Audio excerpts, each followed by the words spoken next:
Bonjour à tous les amis, j'espère que vous allez bien. Bienvenue dans ce LNDJ du 20 octobre. On va commencer tout de suite par le DAX.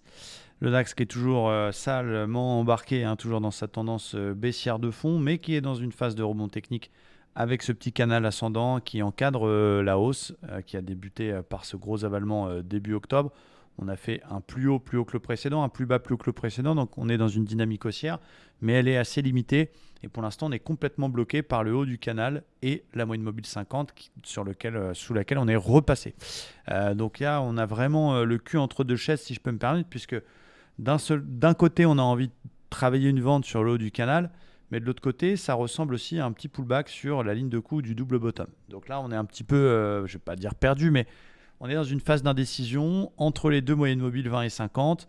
Donc, c'est pas évident de prendre quelque chose comme décision. Il n'y a pas vraiment de biais. En une heure, le flux vient tout juste de repasser vendeur. On a la moyenne mobile 20 pardon, qui vient de croiser la 50. Voilà, on est sur la ligne de coup. Donc c'est vrai que c'est un petit peu particulier. Alors moi j'aime bien vous montrer quelque chose, c'est essayer de ne pas avoir de biais et essayer de regarder quelque chose qui est intéressant que vous pouvez faire avec TradingView notamment. Vous pouvez regarder sur TradingView, vous pouvez vous mettre, pour éviter les biais, vous pouvez vous mettre le graphique à l'envers. Vous faites Alt-I et ça vous permet de vous dire, ok, si je vois ça, si je vois un double top comme ça, sous les yeux, avec un joli pullback de la ligne de coup, est-ce que je short ce marché? Est-ce que je chercherai des ventes? Moi, clairement, si je vois ça sous mes yeux, je vais plutôt avoir envie de chercher une vente. Donc, pourquoi se biaiser la tronche? Et du coup, ne pas assumer que si on voit ça, on va plutôt avoir envie de chercher un achat. Donc, pour l'instant, on va dire que c'est un petit peu ma dernière zone. Tant qu'on est au-dessus des 600, qui est le petit niveau ici de l'ancien plus haut, et on voit bien en 15 minutes mon plan, tant qu'on est au-dessus des 600, voilà, je vais travailler un petit signal d'achat.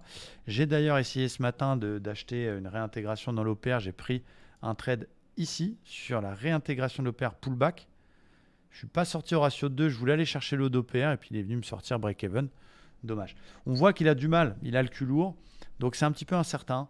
Il faut lui laisser le temps. On a aussi le 61,8 de toute la dernière vague de baisse qui a bloqué. Donc voilà, pas aller trop vite en besogne. On est ballotté entre la Fed, les taux d'intérêt, les résultats d'entreprise qui sont un peu partagés. Là, on a eu Tesla qui a déçu le marché hier soir notamment. Quelques stats qui sont attendus. Il y a eu le livre, le beige book de la Fed hier soir avec plusieurs membres de la Fed qui plaident quand même pour continuer leur ton leur agressif. Donc voilà, le marché, il se cherche. Donc cette dernière zone 600, 630 est majeure. Il ne faut surtout pas qu'il passe en dessous. S'il passe en dessous, et on peut même se faire un petit Fibo de tout le rebond, s'il passe sous les 380, le DAX, donc ça veut dire qu'il casse son canal et qu'il casse ce 61,8, ça se short, puisque ça veut dire que le canal devient un drapeau. Mais ça, c'est une petite zone qui peut se payer en cas de signal. Donc voilà un petit peu mon plan, tranquillement, du côté du DAX. Du côté du dos, c'est un petit peu plus technique. Donc là aussi, on a cassé une résistance oblique par le haut, on vient se réappuyer dessus, on fait un pullback. On a une zone polarité qui tient, qui a été aussi la ligne de coup d'espèce de double bottom qui est quand même validée. Mais en même temps, on est peut-être dans un biseau ascendant. Donc, on est partagé entre tenter un achat sur cette ligne de coup et ce pullback résistance, ou vendre si jamais ça casse le biseau. Donc pour l'instant, la vente cassure biseau, on va l'écarter puisque ce n'est pas encore pour tout de suite. En une heure, donc à plus court terme, je suis dans un range. On voit bien un range ici en jaune entre 30 300 et 30 530. On a un joli range dans lequel il se balade depuis finalement, on va dire, pratiquement toute la semaine. Donc on va attendre qu'il sorte de ce range. Si jamais il sort par le haut, il valide le fait que ce soit un pullback. Il casse la petite résistance oblique. On pourra l'acheter sur la cassure par le haut des 530. Donc si cet après-midi ça pète et qu'en plus on a une sortie d'OPR, je chercherai des achats. Si à l'inverse, il repasse sous la résistance rouge que je vous ai montré tout à l'heure et qu'en prime, il casse ce 61,8 du dernier rebond 1 heure, et donc il casse par le bas les 100, là je vends. Donc je ne vais pas faire autre chose.